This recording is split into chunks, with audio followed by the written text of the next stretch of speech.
जी पे तो आए हैं, लेकिन मन में खटास है कि नहीं वो तो भगत जी के पास जा रहे हैं, भगत जी के पास नहीं, ये आपके मन में मैल है। आप तो हनुमान जी के पास आ गए, भगत जी को छोड़िए, एक साइड में लगा दो भगत जी।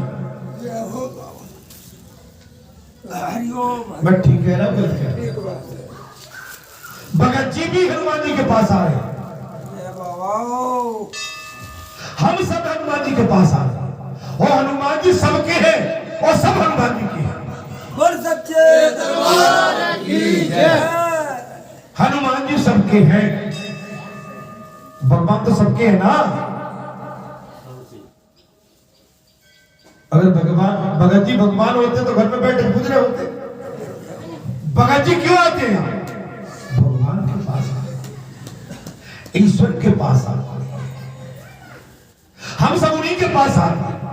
लेकिन बात यह है कि अगर आप राजाशाही वातावरण करोगे तो भगवान बालाजी आपसे दूर है, और विष्णु दत्त ब्राह्मण की तरह आप भगवान को ध्यान में रखोगे तो बात अलग है।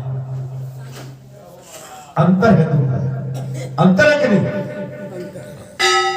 ठसक राजा, हमें निमंत्रण नहीं मिला, समाचार नहीं मिला, और भाई भगवान के दरबार के लिए समाचार मिले या न मिले, अगर जिस शाखा से, जिस स्थान से और जिस गुरु आश्रम से हम दिनचर्या हमारी है, तो उसमें निसंकोच आदान प्रदान होता है। क्या बोला? लेकिन चक्कर यह कि आज का युग सत्कलयुगी है। मैं कह रहा हूं कि राजा जैसा बर्ताव भगवान के साथ मत करो, ब्राह्मण विष्णु दत्त जैसा बर्ताव करिए तो आपको भगवान के दर्शन होंगे। आप हम सब कथा सुनने आते हैं, कोई कथा कहने आता है, कोई दर्शन करने आता है, लेकिन भगवान तो सभी के है ना, भगवान किसी एक के नहीं। महाराज जहां पर आती है बात जय और विजय के चरित्र की, तब धर्मदत्त ब्राह्मण ने पूछा, कौन धर्मदत्त ब्राह्मण? जो एक स्त्री को भगवान के दर्शन करा दिए, अपना आधा पुण्य उस स्त्री को दे दिया। महाराज सुनी थी कथा, आप उसी में धर्मदत्त ब्राह्मण पूजा में निपुण, त्यागी बैरागी, और उस स्त्री का चरित्र विचलित था, मार्ग से भटक गई थी। उस ब्राह्मण धर्मदत्त ने अपने मार्ग में लिया, सदमार्ग में अपनी आधी पूजा का त्याग उस स्त्री को दे दिया। उसके लिए विष्णु भगवान का विमान आया और अपने धाम को ले गया, उस स्त्री को कल्याण हो गया। आप धन कमाते हैं, पैसा कमाते हैं, आप पूरा घर के अंदर मत ले जाइए, उसमें से 20%, 10% आपकी जैसी क्षमता है, 5% भगवान के लिए धर्मार्थ निकाल के रखें। आप जो भजन करते हैं, कीर्तन करते हैं, संकीर्तन करते हैं, जो दान पुण्य करते हैं, केवल अपने कल्याण के लिए नहीं, इस राष्ट्र के कल्याण के लिए भी बात करते हैं।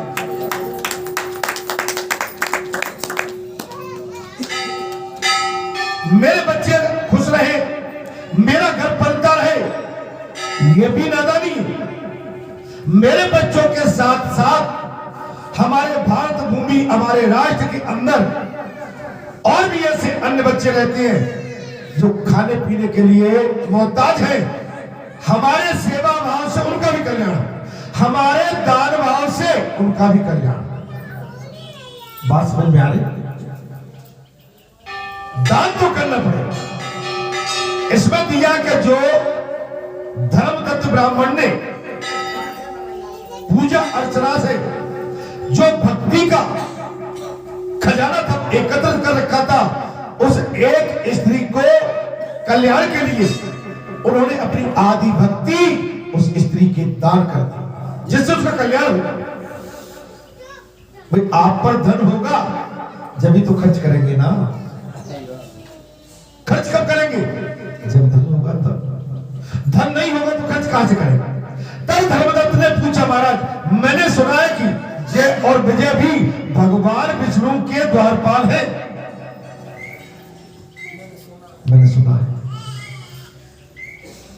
जय और विजय भगवान विष्णु के द्वारपाल।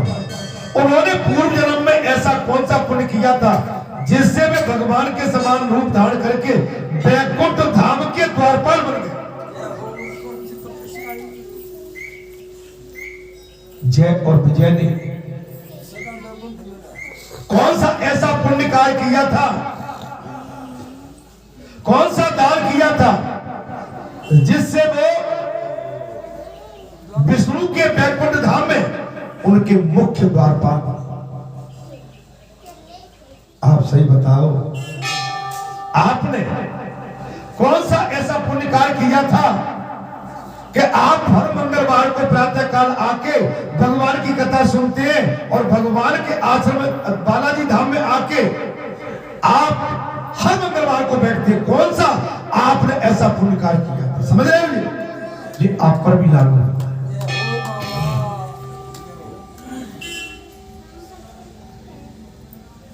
नहीं तो विचलित होने वाले तो विचलित भी हो जाते हैं।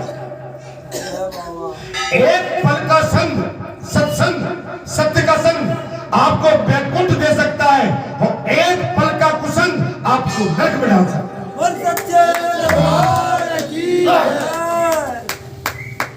एक पल का कुसंग आपकी सारी तपस्या को भंग कर सकता है। बहकाने वाले, विचलित करने वाले आपको पल पल में मिल जाएंगे। अपनी बुद्धि का इस्तेमाल करें। आपको बहकावे में नहीं आना है। अगर आप धर्म से जुड़ गए, सत्य मार्ग से जुड़ गए, देश सेवा, गुरु सेवा, गौ सेवा, माता पिता की सेवा, ब्राह्मण सेवा और राष्ट्र की सेवा, इससे बड़ी पूजा कोई भी नहीं।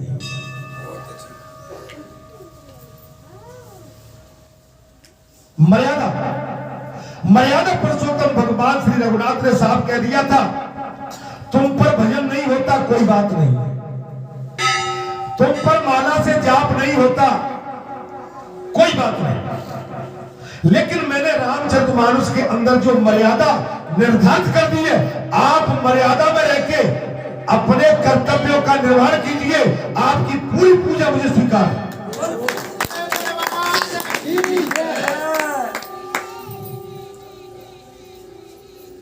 मर्यादा बहुत बड़ी चीज है। बालाजी भगवान है, यह व्यक्तिगत स्थान नहीं है, यह सर्वव्यापक स्थान है। यह व्यक्तिगत किसी का स्थान नहीं, ये भगवान का स्थान है। जैसे हम आप सब यहां आते हैं, वैसे ही सबको सौभाग्य प्राप्त होना चाहिए। समझे? अगर हम पर, आप पर बालाजी की कृपा नहीं होती तो क्या आज हम यहां बैठे होते? नहीं बैठे। आज हम जाने कहां बस गए होते। लेकिन पता नहीं कौन से जन्म का ये पुण्य हमको यहां लेके आ गया। भगवान की सेवा के लिए, आपकी सेवा के लिए जो सौभाग्य प्राप्त हमको हो गया, इससे बढ़िया तो हमारे लिए जीवन में कुछ हो नहीं सकता। तब दोनों पार्षदों ने कहा, ब्राह्मण, पूर्व काल में बिंदु की कन्या देवहूति के गर्भ से महर्षि कर्दम की दृष्टि मात्र से 2 पुत्र तो उत्पन्न हुए।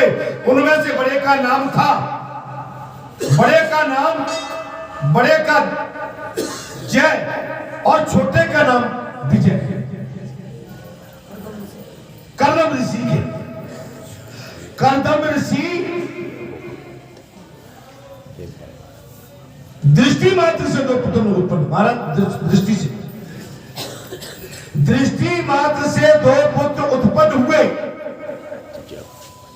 छोटे का नाम जय और बड़े का नाम विजय। ऋषिवर कर्दम ऋषि की मातृ दृष्टि से दोनों पुत्र पैदा हुए। उनमें से बड़े का नाम जय था और छोटे का नाम विजय। पीछे उसी देवहूति के गर्भ से योग धर्म के जानने वाले भगवान कपिल उत्पन्न हुए। उसी उन्हीं के पीछे कपिल भगवान पैदा हुए। अवतार है आपके बरेठा में भी ये अवतार है। आप इसको हल्के में मत लीजिए। आप जहां पाटीदार रसूखदार कहते हैं ना मन पट्टी, ये उसमें मत लो। अरे आप तो अपना सौभाग्य मानिए कि आपके जहां स्वयं भगवान का अवतार हुआ। आप भगवान से विमुख मत हो जी। अवतार है सीधा। भगवान किसी के व्यक्तिगत नहीं है। आपका क्षेत्र संपन्नता की ओर जा रहा है। जो भगवान से जुड़े हुए हैं वो भी संपन्नता और आनंद की ओर जा रहे हैं। बालाजी महाराज की जय। आपके क्षेत्र की जय जयकार हो रही है। आपके गांव बस्ती की जय जयकार हो रही है। किस लिए? बालाजी प्रकट हुए इसलिए।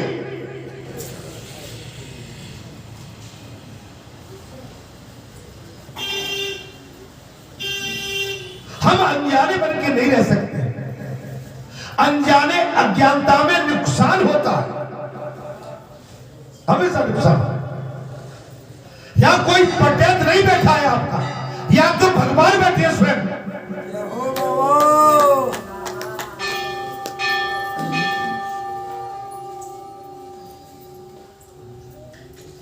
भगवान के आगे आप अपना महत्तम अपना अहम लेके मत आइए। भगवान का इसमें कुछ भी बिगड़ने वाला नहीं है। आप अगर ये मान के बैठ गए हैं तो निश्चित आप अपने लिए खुद ही हानि का मार्ग खोज रहे हैं। खुद ही आप खुद अपने पैरों में कुल्हाड़ी मार रहे हैं। आज खुल के कह रहा हूं।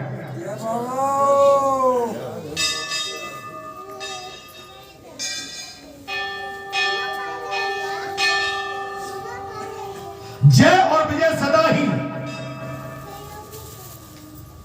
भगवान विष्णु की भक्ति में तत्पर रहते थे।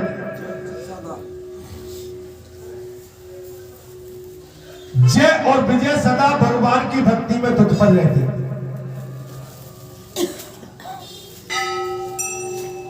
वे नित्य अष्टाक्षर ओम नमो नारायण का मंत्र जाप और विष्णु वैष्णव व्रतों का पालन करते। हमेशा जिस तरह से आप बालाजी धाम बरेठा में आके हर मंगलवार को प्रातः काल 5 बजे आके आरती, सुंदर कांड, कई वर्षों से कथा, कीर्तन, भजन, ये आपकी समर्पित साधना है। समर्पित साधना।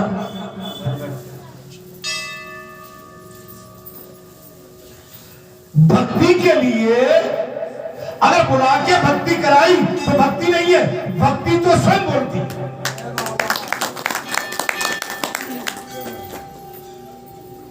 अंदर से समर्पित भाव होना चाहिए।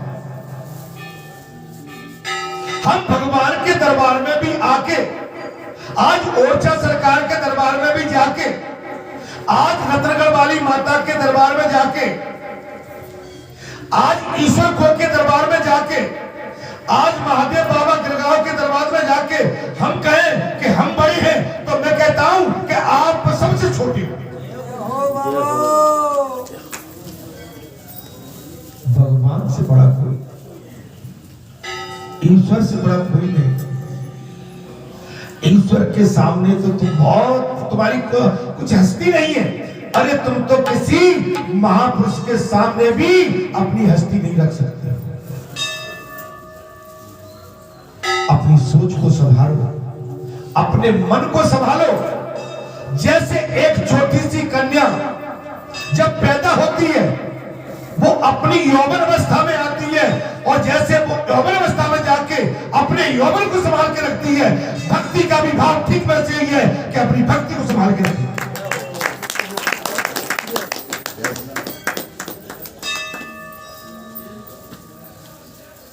भाव को संभाल के रखिए। भक्ति में रूठा मनाई नहीं होती, भक्ति में निमंत्रण नहीं दिया जाता, भक्ति में न्योता नहीं दिया जाता, भक्ति तो स्वयं दिल की आ जाती है। भक्ति तो एक प्यास है। प्यास है। कुआं प्यासे के पास नहीं जाता, प्यासा कुएं के पास जाता है। अर्थात एक समय राजा मर्द ने उन दोनों को अपने यज्ञ में बुला लिया। एक समय की बात है, राजा मर्द ने जय और विजय को अपने यज्ञ में बुला लिया। वहां जय ब्रह्मा बनाए गए और विजय आचार्य बनाए गए। जय को ब्रह्मा ब्राह्मण और विजय को आचार्य बना दिया। उन्होंने यज्ञ की संपूर्ण विधि पूर्ण की। यज्ञ अंत में अब व्रत स्नान के पश्चात राजा मर्दु ने उन दोनों को बहुत धन दे दिया। दक्षिणा में बहुत धन दे दिया। धन लेकर दोनों भाई अपने आश्रम पर गए और वहां उस धन का विभाग करते समय दोनों में परस्पर लाग डांट पैदा हो गई।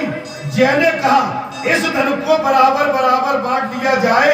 विजय ने कहा था नहीं, जिसको जो मिला है वो उसी के पास रहेगा। दोनों भाई जिसको जो मिला एक माता के भाई और महाराज आप समझते कर्दम ऋषि के दृष्टि से पैदा हुआ। आप समझ सकते स्वयं ईश्वर स्वरूप है, लेकिन धन की बीमारी लग गई। एक को अधिक एक को कम, बल मैंने हो गए, बोले इसको बराबर करके दो, इससे करें। धन लेकर दोनों भाई अपने आश्रम पर गए। वहां उस धन का विभाग करते समय दोनों में परस्पर लाग डांट माने झगड़ा पैदा हो गया। दोनों धर्मार्थ है, भगवान के भक्त है, संत है, लेकिन दोनों में झगड़ा हो गया। जय ने कहा इस धन को बराबर बांट लिया जाए, और विजय ने कहा था नहीं, जिसको जो मिला है वो उसी के पास रहे। तब जय ने क्रोध में आकर लोभी विजय को साफ दे दिया। जय ने लोभी विजय बड़ा भाई छोटा छोटे भाई को साफ दे दिया। तुम ग्रहण करके देते नहीं हो, इसलिए गिरा हो जाओ। देखो धन जो मिला है बात एक ही है। तुम खेती से, किसानी से, मजदूरी से, नौकरी से, राजनीति से जो भी धन कमाते हो उसमें भगवान का हिस्सा निकालो। तुमने 500 रुपए कमाए, मैं जानता हूं गरीब हो, लाचार हो, बेबस हो, तो कम से कम 10-20 रुपए भगवान की अलग। एक मजदूर मजदूरी करके 100 रुपए की बोतल खरीद के दारू तो पी सकता है, लेकिन भगवान को दान नहीं कर सकता है। एक जुहाड़ी 500,000 रुपए कमा के जुआ में सारा पैसा हार सकता है, लेकिन भगवान को दान नहीं कर सकता है। एक किसान, खेती वाला किसान, भगवान ने घर बैठ के पूरी खेती कर दी, पानी देने नहीं जाना पड़ा, खेत भर दिए, लेकिन पैदा जब अनाज होगा तो वो किसान गाड़ी की गाड़ी अपने घर ले जाता है।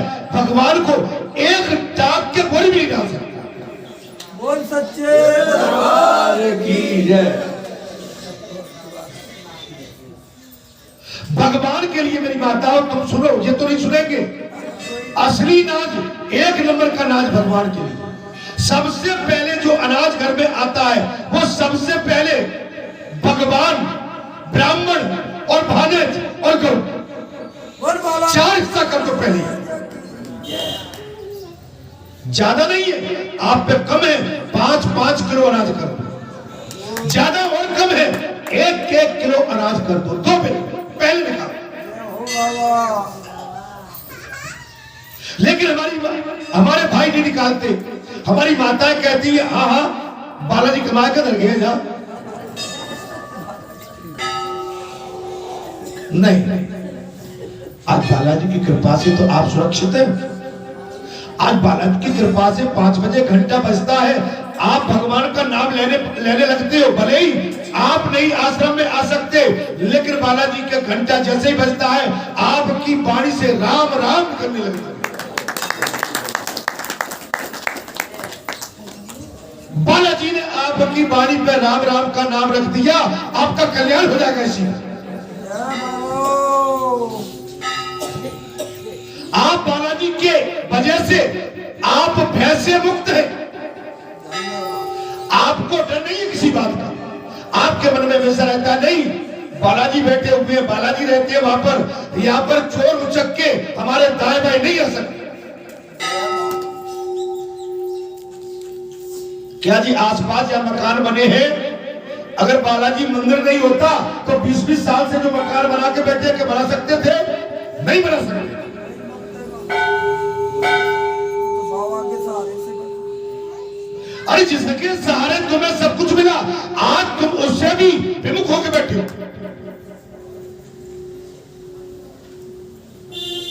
मैं जानता हूं आप इंसान को नहीं मानते, मत मानिए, लेकिन भगवान को तो मानो। ईश्वर तेरी माया, कहीं धूप कहीं छाया। आप पिछले मंगलवार को क्या स्थिति हो रही थी और परसों तक क्या, आज देखिए। ईश्वर की लीला अपरंपार है। आपकी लाइट बची, किसानी में आपकी मेहनत बची, भगवान ने आपके खेतों को पानी दे दिया। आप एक डेढ़ महीने के लिए फुर्सत कर दी, शादी करो, ब्याह करो आनंद से, लेकिन भजन सुनने तो आ जाओ, कथा सुनने तो आ जाओ, उसके लिए भी टाइम नहीं लेते आप। हो बाबा, नहीं तो मेल नहीं करते हो। नहीं तो मेल नहीं करते कहीं। हमारे ब्राह्मण देवता कह रहे हैं नहीं तो खेत में मेल नहीं करते कहीं। रात को पानी लगाते ठंड में, घर वाले चिंता करती, आपकी पत्नी माता जो भी होती, गए भैया ठंड में जाने कहा ले रहे हो। अच्छा जब घर में जाते हैं तो और बन जाते हैं। अच्छा और नाटक करती है, माँ होगी तो बेटा आजा ठंड लग गई, और नाटक नहीं, बेटा आ गया चाय बनाओ, दूध गर्म करो, बेटे के लिए दूध गर्म करो, बढ़िया उठ के हल्दी डाल दो, ले बेटा 1 गिलास पी जा दूध। समझ में? भगवान मेहनत का सबको देता है। आप जितनी मेहनत करती हैं भगवान आपको उतना उसका वापस देता। दोनों में तकरार हो गई महाराज। जय ने छोटे विजय को श्राप दे दिया, क्या तू लोभी है, तुम ग्रहण करके दान नहीं करते हो और बराबर बात नहीं मानते हो, इसलिए जाओ तुम ग्रह बन जाओ। भगवान के नाम से जो धन कमाया जाता है, भगवान उसको भगवान को चढ़ाइए। आप उसको अपना मान के मत बैठ जाइए। आज हम भगवान के पैसे को खाते रहेंगे, जो पाप है इसकी बाद में अगले जन्म में भरपाई करना पड़ेगी। अगले जन्म में हम दे भी नहीं पाएंगे। भगवान कहेगा कि तुमने मेरी गुल्लक में हाथ डाला, मैं तुम्हें इतना लाचार विवश कर देता हूं कि तुम्हें धन कहीं मिलेगा ही नहीं।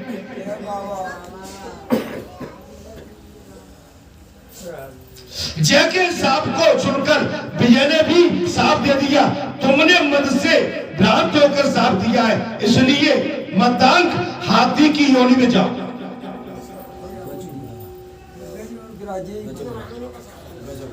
गज और गिरा, एक हाथी बन गया, एक गिरा बन गया। जाओ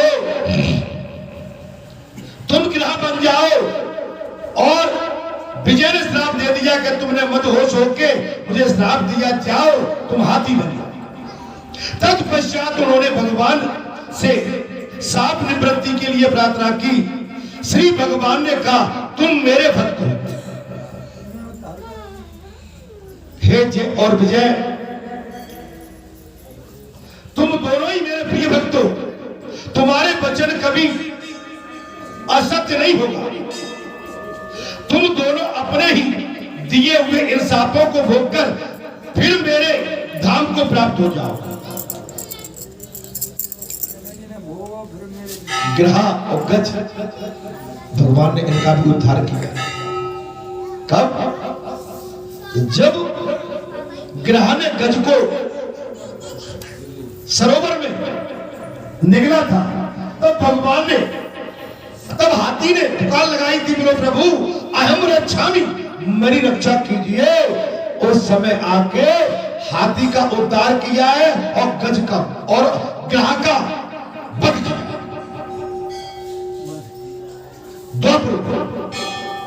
ऐसा कहकर भगवान विष्णु अंतर ध्यान हो गए। तदंतर वे दोनों गंडकी नदी के तट पर ग्रह और गज हो गए। उस योनि में भी उन्हें पूर्व जन्म का स्मरण बना रहा। गज और ग्रह हो गए, ग्रह और गज हो गए, और वे विष्णु के व्रत में तत्पर रहे। किसी समय वो गजराज कीर्ति कार्तिक मास में स्नान के लिए गंडकी नदी में गया। उस समय ग्रह ने साप के हेतु स्मरण करते हुए उस गज को पकड़ लिया और ग्रह ने पकड़े जाने पर गजराज ने भगवान रमानाथ का स्मरण किया। तब भगवान विष्णु शंख चक्र और गदा धारण किए वह प्रकट हो गए। उन्होंने चक्र चलाकर ग्रह को और गज को दोनों का उद्धार कर दिया।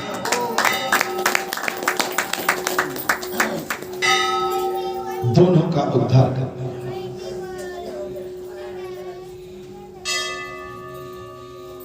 और उन्होंने अपने ही जैसा रूप देकर बैकुंठ धाम को ले गए महाराज। सोही जानता देव जनाई, जानत तुम्हें तुम्ही हो जाई, तुम्हारी कृपा तुम्ही रघुनंदन, जानत भगत भगत हो। आप पर जिसकी कृपा हो जाए वो आप जैसा बन जाता है। समझ में आ रही है? भगवान की जिस पर भी कृपा हो जाए महाराज, वो ईश्वर स्वरूप हो जाता है। अर्थात तब से वो स्थान हरि क्षेत्र के नाम से प्रसिद्ध है। जब से वो स्थान श्री हरि क्षेत्र के नाम से प्रसिद्ध है। वे दोनों ही विश्व विख्यात जय और विजय हैं, जो भगवान विष्णु के द्वारपाल होंगे। विश्व विख्यात जय और विजय जो भगवान विष्णु के द्वारपाल हुए। तब धर्मदत्त ब्राह्मण ने कहा, तुम भी मत्सर्य एवं दम का त्याग करके सदा भगवान के व्रत में स्थिर रहो, समदर्शी बनो। तुला, कार्तिक, मकर, माघ एवं मेष वैशाख के महीने में सदा प्रातः काल स्नान करो। एकादशी के व्रत का पालन करो। तुलसी के बगीचे की रक्षा करते रहो। ऐसा करने से तुम भी शरीर का अंत होने पर भगवान विष्णु के परम पद को प्राप्त हो जाओ।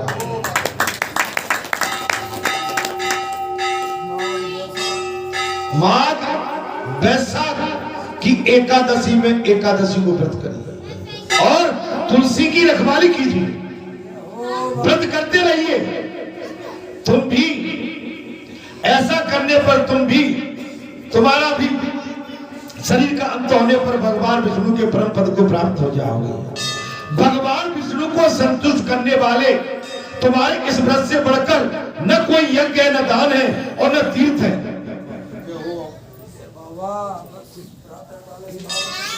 करने से न कोई यज्ञ है, न दान है, न तीर्थ है। विप्रवर तुम धन्य हो जिसके व्रत के आधे भाग का फल पाकर ये स्त्री हमारे द्वारा बैकुंठ धाम में ले जाई जा रही। अपने अपना आधा पुण्य दे दिया। धर्मदत्त तुम धन्य हो ब्राह्मण, तुम्हारे आधे भजन का भाग लेकर ये स्त्री वैकुंठ को जा रही है, तुम धन्य हो। देखिए, अपनी भक्ति के मार्ग से केवल अपने परिवार के लिए, कल्याण के लिए नहीं, बालाजी धाम में जो हम कीर्तन संकीर्तन कथा करते हैं तो ये अपने निजी कल्याण के लिए नहीं, ये सर्व कल्याण के लिए, जगत कल्याण के लिए, ये विश्व के लिए, पूरे विश्व के लिए कल्याण के लिए।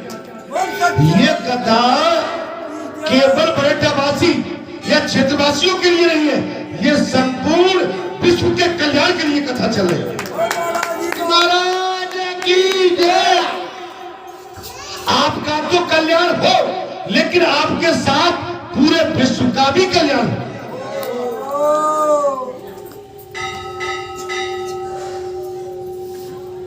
क्या तुम धन कमाते हो, धन केवल अपनी पत्नी का ही पेट भरती हो, अपने पुत्रों का, घर परिवार में कोई भाई होता है, कोई आपके नातेदार रिश्तेदार होते हैं, क्या उनका सहयोग नहीं करते? करते और करना चाहिए भाई। अपना पेट तो पशु पंछी भी भर लेते हैं, इंसान होकर इंसानियत की बात रखिए कि अपने बाद भी ये बहुत बड़ा संसार है। अगर अपने पर कुछ प्रभु की कृपा अधिक है तो अपने इस अधिक में से कुछ थोड़ा सा भाग इस संसार के लिए भी निकाल।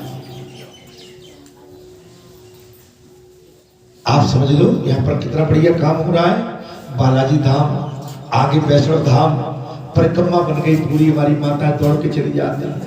कितना सुंदर स्थान दिख रहा है सामने, आपने देखा होगा, मन प्रफुल्लित हो जाता है। आप जो चढ़ा के जाते हैं या चढ़ाते रहते हैं, जो दान दक्षिणा या समर्पित अर्पित करके जाते हैं, इसी के माध्यम से तो ये इस पूरे जगह की ख्याति विख्याति और ये बिल्कुल जो कहते हैं ना विकास, इसी के माध्यम से चल रहा है।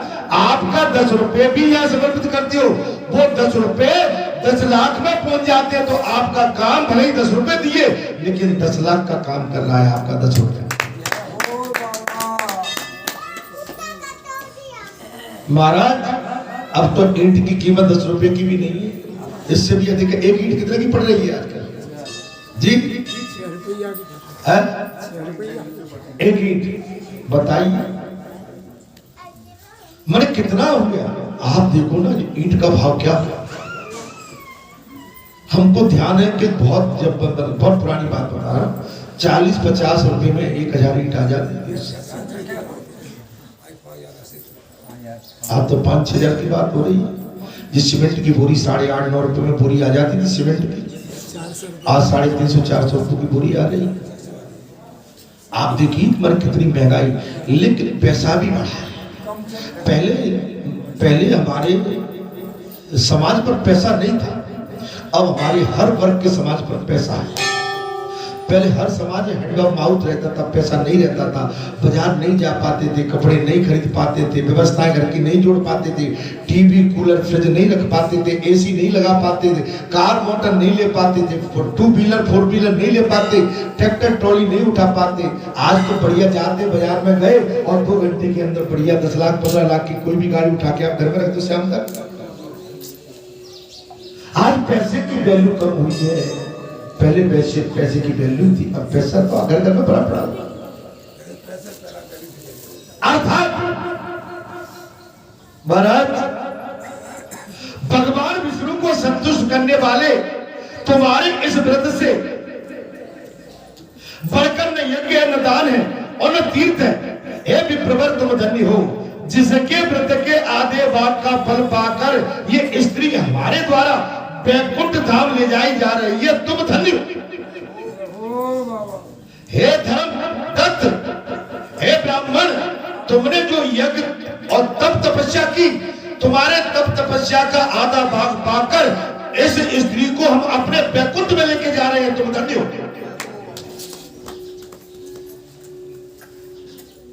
नाल जी तब कहते हैं, बोले राजन, धर्मदत्त को ये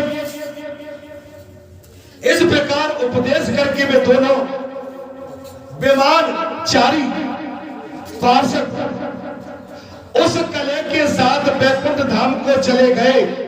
धर्म तथ्य जीवन भर भगवान के व्रत में स्थिर रहे और देहावसान के बाद उन्होंने अपनी दोनों स्त्रियों के साथ वैकुंठ धाम प्राप्त कर लिया। इस प्राचीन इतिहास को जो सुनता है या सुनाता है, वो सदगुरु भगवान की कृपा से उनका सानिध्य प्राप्त करने वाला उत्तम गति को प्राप्त करता बोल बालाजी महाराज की जय। अर्थात सांसारिक पुण्य से धनेश्वर का उद्धार भगवान श्री कृष्ण कहते हैं विप्रे, हे ब्राह्मण, हे नारद जी के मुख से ये कथा सुनकर राजा पृथु के मन में बड़ा आश्चर्य हुआ है। आश्चर्यचकित हो गए। राजा पृथु बड़े आश्चर्यचकित हुए। उन्होंने नारद जी का भलीभांति पूजन करने के पश्चात उन्हें विदा किया। पूर्व काल में अवंतीपुरी में धनेश्वर नामक का एक ब्राह्मण रहता था। वो क्रय विक्रय के कार्य से घूमता हुआ किसी समय महायष्टिपुरी में जा पहुंचा, जहां पाप नाशनी नर्मदा सदैव शोभा पाती है। पाप नाशनी नर्मदा सदा शोभा पाती है। वहां कार्तिक का व्रत करने वाले बहुत से मनुष्य अनेक गांव से स्नान करने के लिए आए हुए थे। कार्तिक मास की महिमा क्या है? तब धनेश्वर ने उन सबको देखा और अपना सामान बेचता हुआ वो एक मास तक वही रहा। वो प्रतिदिन नर्मदा के किनारे घूम घूम कर स्नान, जप और देव आचरण में लगे हुए ब्राह्मणों को देखता और वैष्णवों के मुख से भगवान विष्णु के नामों का कीर्तन सुनता था। इस प्रकार नर्मदा तट पर रहते हुए उसको जब एक मास बीत गया, व्यापारी व्यापार करने के लिए, लेकिन वो वहां पर धर्मात्मा भक्त संत महात्मा नर्मदा जी के भजन का उच्चारण, कीर्तन संकीर्तन उनके तट पर दर्शन करता हुआ, उनके मुख से वेद उच्चारण सुनता हुआ, वो नर्मदा तट पर रहते हुए उनका जब एक मास बीत गया, तब एक दिन अकस्मात उसे किसी काले सांप ने डसा। एक मास उपरांत अचानक उसको किसी काले सांप ने डस लिया। इससे बेहाल होकर वो भूमि पर गिर पड़ा। यमदूत उसे बांध कर ले गए और कुंभी पाक में डाल दिया। वह उसके गिरते ही सारा कुंड शीतल हो गया। तपते हुए कुंड में डाला। यमराज पकड़ के ले गए और जैसे ही तपते हुए कुंड में उसको डाला, वो तपता हुआ कुंड शीतल हो गया। ठीक उसी तरह जैसे पूर्व काल में प्रहलाद जी को डालने से दैत्यों की जलाई हुई आग ठंडी हो गई।